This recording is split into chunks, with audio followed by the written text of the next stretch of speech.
तफसीर बगवी लिखे थो हज़रत सोबानो दिलबर हबीब जो सचो आशिक हूंदो हो हिकु पल बेपर्दे रही न सघंदो हो जेसताईं दिलबर हबीब जी ज़ियारत न कंदो हो तेसताईं उन जे अंदर खे करार न ईंदो हो हिक भेरे दिलबर हबीब जी दरबार में आयो जो चेहरे जो रंग मटिजी वियो हो चेहरे ते दुख जा सार नज़र अची रहिया हा सोना नबी पुछा कनि था ए सोबान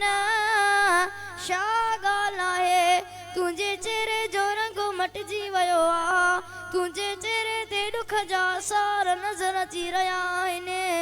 त हज़रत सोबान चवण लॻो फिदा कबी व अमी या रसूल अल्लाह ओ असांजा सोना नबी मूंखे न का बीमारी आहे न को सूर आहे पर हा अवां सां सची मोहब्बत थो रखां जेसताईं अवां जो दीदार नथो कयां तेसताईं अंदर खे करार नथो मिले अॼु मूंखे आख़िरत यादि पई आहे अवां त जन्नतुल फिरदौस जे आला मक़ाम में हूंदव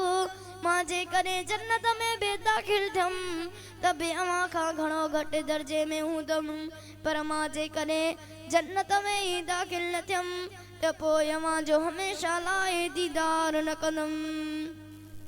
देर न गुज़री अल्लाह रब्बुल आलमीन आयत नाज़िल फरमाई व मन युति अल्लाह वर रसूल ऐं जेके अल्लाह अज़्ज़ व जल उन जे रसूल जी इताअत कंदा फउलाइका मअल्लज़ीन पोइ उन्हनि सां गॾु हूंदा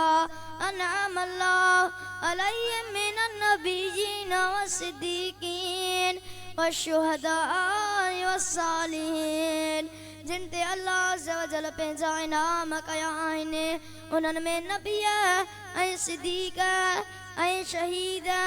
ऐं सालिहबाना आहिनि व हसन उलाइका रफ़ीक़ा उहे सुहिणा दोस्त आहिनि।